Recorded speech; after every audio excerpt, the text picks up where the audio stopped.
మేము రాజకీయానికి వెంకటేశ్వర స్వామి ఆలయాన్ని వాడుకుంటున్నాము అని ప్రచారం చేశారు. అయ్యా, తెలుగుదేశం గారికి చంద్రబాబు నాయుడు గారికి నేను చెప్తున్నటువంటి మాట ఒకసారి దయచేసి వినండి. జగన్మోహన్ రెడ్డి గారి పాలనలో చర్చ్ కడుతున్నారు అని ప్రచారం చేసింది ఎవరయ్యా? మీరు కాదా? అప్పుడు రాజకీయం కాదా మీరు చేసింది? చర్చి కట్టినారా? చర్చి కట్టుంటే ఈ 10 నెలల్లో మీరేం చేస్తున్నారు? ఎందుకు మా మీద కేసులు బుక్ చేసి అరెస్టు చేయలేదు? దాని ఆధారాలతో నిరూపించలేదు? ఇంతకంటే రాజకీయం మరొకటి ఉందా? ఇంతకంటే దుర్మార్గము నీచము మరొకటి ఉందా? బ్రహ్మోత్సవాలప్పుడు లైటింగ్ అరేంజ్మెంట్స్ లో వేసినటువంటి ఎలక్ట్రికల్ పోల్స్ కు సంబంధించి శిలువాకారంలో ఉన్నాయి అని దాడి చేసింది మీరు కాదా? ఇది రాజకీయం కాదా? లేకపోయినా అబద్ధ ప్రచారం కాదా? అది కొండకు వెళ్లేటువంటి ఆర్టీసీ బస్సుల్లో జెరూసలం బొమ్మలున్నాయి అని ముద్రించినాడు జగన్మోహన్ రెడ్డి అని ప్రచారం చేసింది మీరు కాదా? అది రాజకీయం కాదా? అది నిజమా? నిరూపించగలిగినారా? మా 5 ఏళ్ల పాలనలో అడుగడుగున కొండ మీద అన్యాయమే జరుగుతుంది, అక్రమమే జరుగుతుంది, అరాచకమే జరుగుతుంది అని మీరు ప్రచారం చేసిన దాన్ని ఒక్కదాన్నైనా కూడా మీరు నిరూపించగలిగినారా? అధికారంలోకి వచ్చిన తర్వాత సాక్షాత్తు ఈ రాష్ట్ర ముఖ్యమంత్రి జగన్మోహన్ రెడ్డి నెయ్యిలో ఆవు కొవ్వు పంది కొవ్వు కలిపినాడు అన్నటువంటి ప్రచారం రాజకీయం కాదా? ఈ రాజకీయం చేస్తున్నారని సాక్షాత్తు సుప్రీంకోర్టు ఆక్షేపించలేదా? ముఖ్యమంత్రిగా ఉన్నటువంటి వ్యక్తి ఈ రకంగా మాట్లాడవచ్చునా అని చెప్పలేదా? ఎక్కడ నిర్ధారణ అయింది ఆవు కొవ్వు పంది కొవ్వు కలిసిందనని? మీరు మాట్లాడితేనేమో పవిత్రత తప్ప మరొక్కటి లేదు. ఇలాంటి ఆరోపణలు కూడా పవిత్రతతోనే మాట్లాడతారు. మేము నిజాలు చెబితే మాది రాజకీయమా? మేము రాజకీయ ప్రచారం కోసమని భగవంతుడిని వాడుకుంటున్నామా? అడుగున దేవుణ్ణి వాడుకున్నది మీరు కాదా? చనిపోయినాయని ఈరోజు మీరే స్పష్టంగా చెప్తున్నారు కదా. మీరు చెప్తున్నటువంటి సంఖ్య కంటే ఎక్కువ చనిపోయినాయి అన్నది ఇప్పటికీ కూడా నా మాట. నేను అక్కడ కూడా ఎక్కడ తగ్గటం లేదు. ఖచ్చితంగా అంతకంటే ఎక్కువ చనిపోయినాయని. చనిపోలేదని చెప్పింది కూడా మీరే కదా. నేను మొట్టమొదట నా ప్రకటన చేసిన 10వ నిమిషమే టీటీడీ ఎందుకు అది ఫేక్ అని సోషల్ మీడియాలో పెట్టింది. ఈ రోజు ఎలా ఈవో అంగీకరిస్తాడు 40 ఆవులు చనిపోయినాయని? నెలకు 15 ఆవులు చనిపోతున్నాయి అని చెప్తున్నారు ఈవో. 15 ఆవులు చొప్పున చచ్చిపోతే ఉన్నటువంటి 1700 ఆవులు మొత్తం ఎన్ని సంవత్సరాల్లో చచ్చిపోతాయండి? దీనికి కూడా సమాధానం ఇవ్వాలి ఈవో. రోజుకు 1500 లీటర్ల పాలు కొండకు వెళ్తున్నాయి శ్రీవారి నైవేద్యాలకు.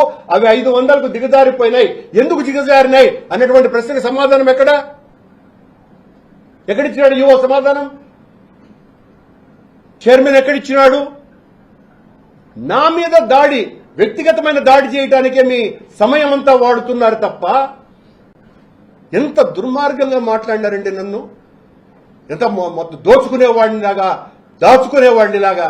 ఆ రోజు కూడా 2006 నుంచి 2008 వరకు నేను చైర్మన్ గా ఉన్నప్పుడు ముఖ్యమంత్రి చంద్రబాబు నాయుడు గారు ఇలాగే మాట్లాడి నేను దిగిపోయిన తర్వాత ఆయన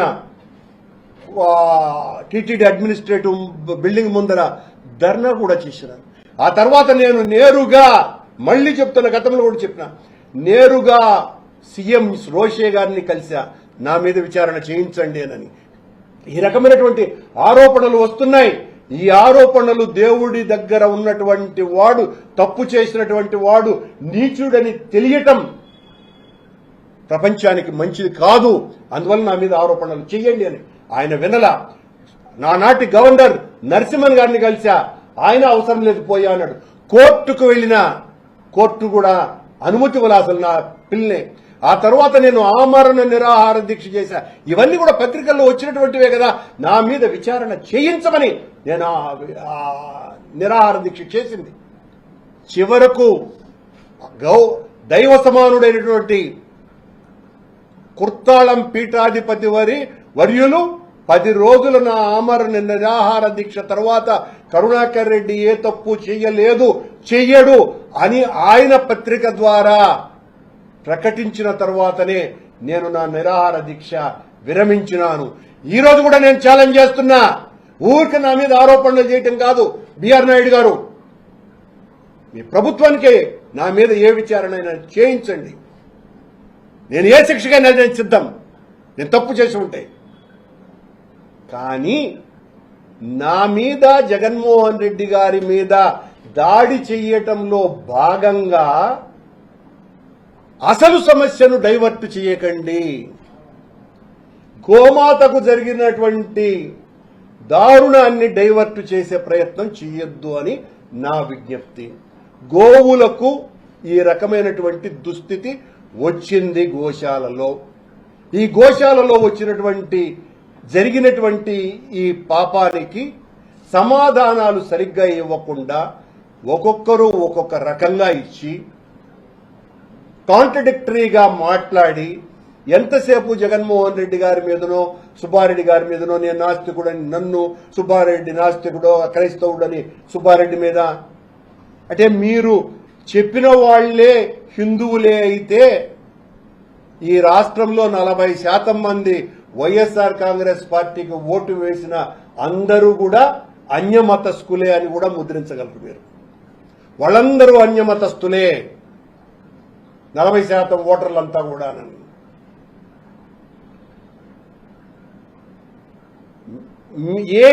నన్ను మీరు అన్యమతస్థుడు, హిందూ మతం మీద నమ్మకమే లేదు అని చెబుతున్నారో ఆ నేనైన కరుణాకర్ రెడ్డిని, నేను అధ్యక్షునిగా ఉన్నప్పుడు దళిత గోవిందమని వెంకటేశ్వర స్వామి విగ్రహాలను దళిత వాడల్లోకి తీసుకువెళ్లి రాష్ట్రమంతా దళిత గోవిందం జరిపి దేశంలోనే ఒక సంచలనమైనటువంటి ఆధ్యాత్మిక వీచికలు ఆ దళిత గోవిందం ద్వారా రావటానికి కారణం మీరు చెప్తున్నటువంటి క్రైస్తవుడనే ముద్ర వేసిన ఈ కరుణాకర్ రెడ్డి చేసినటువంటిది.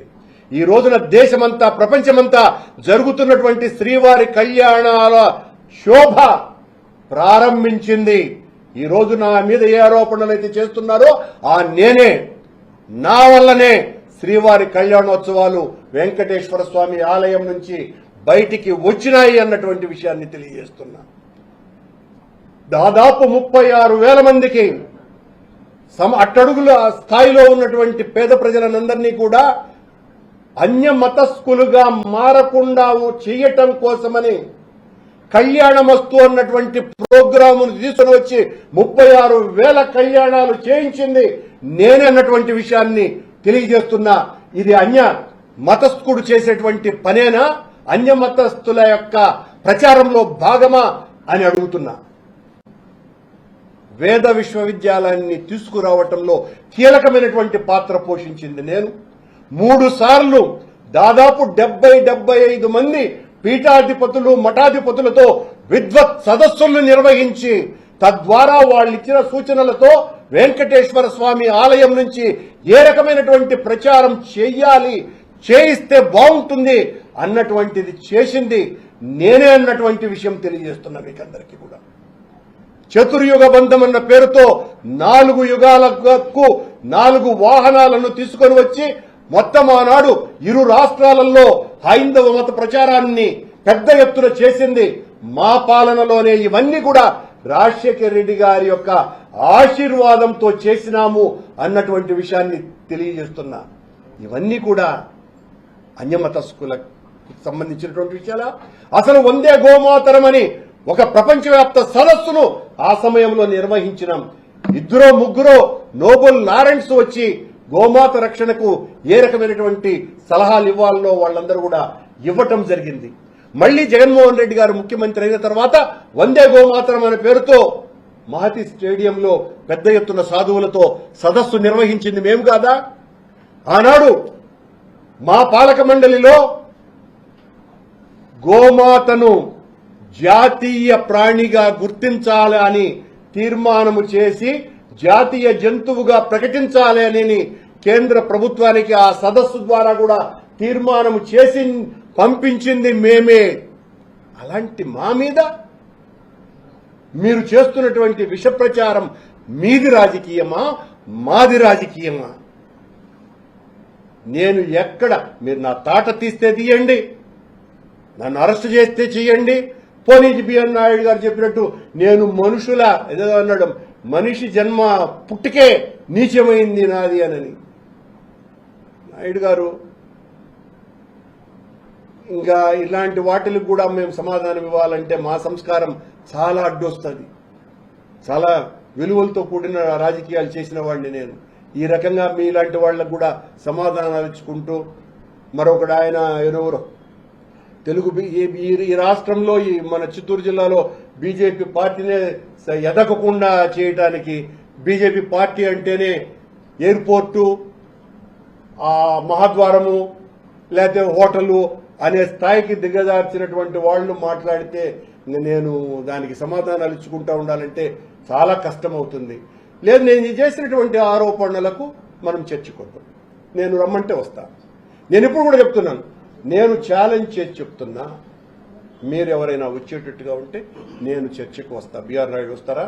బిఆర్ నాయుడు గారు అయినా మీరు హిందూ ధర్మం అంటారు, 4 పద్యాలన్నా చెప్పగలరా మీరు? అసలు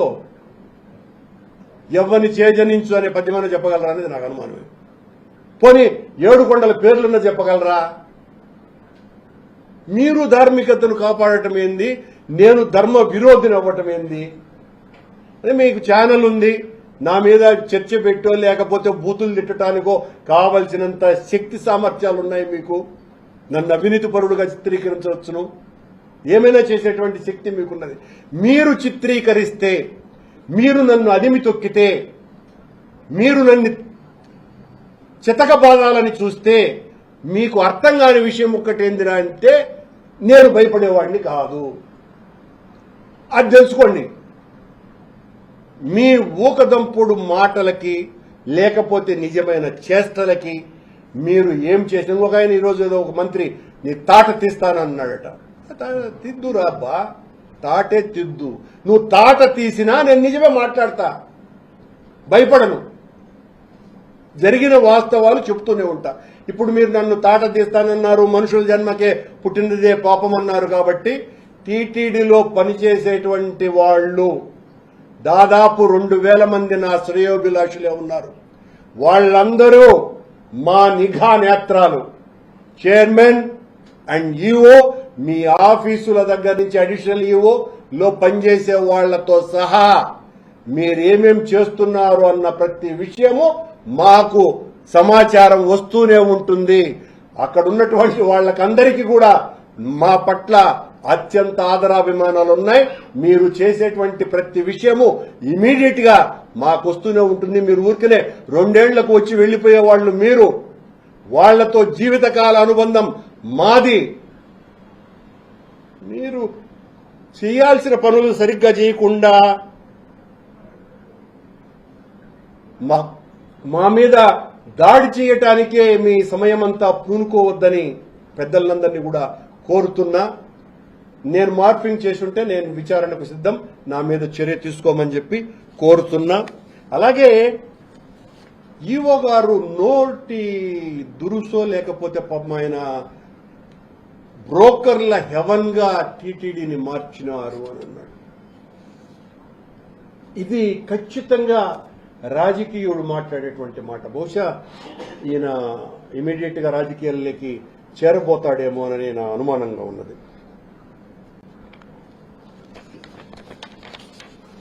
ఆవు నెయ్యిలో కల్తీ జరిగిందని స్పష్టంగా ఉందంటే ఇప్పుడు ఆయన ప్రకటిస్తున్నాడు. మళ్ళీ ఎన్ని రకాలైనటువంటి నాలుక ఎన్ని మడతలు తిరుగుతోందో చూడండి. 320కే స్వచ్ఛమైన నెయ్యి దొరుకుతుందా? ఆలోచించాలి కదా. మరి చంద్రబాబు నాయుడు హయాంలో 280కే నెయ్యితో లడ్లెట్ల తయారు చేసినారు శ్యామలరావు గారు. నాకు అర్థం కాదా? 14 నుంచి 19 వరకు ఏమన్నా 700 రూపాయలతో లడ్డు తయారు చేసినారా శ్యామలరావు? 281 రూపాయలకే చేసినారు స్వామి. అప్పుడు ఎందుకు అబ్జెక్ట్ చేయాల? మీరు టెండర్ సిస్టమ్ అయ్యా అది తెలియనటువంటి అధికారిగా నువ్వు. టెండర్లలో ఎవరు లోయెస్ట్ కోటేషన్ వేస్తే వాడికి ఇస్తారు. ఆ తర్వాత వాడు చేసేటువంటి తప్పు ఏదైనా ఉంటే అక్కడ ఉన్నటువంటి క్వాలిటీ కంట్రోల్ నియంత్రిస్తుంది. అది సిస్టమ్. ఆ మాత్రం తెలియదానని చంద్రబాబు గారు మాట్లాడినటువంటి మాట మాట్లాడతాడు ఈవో.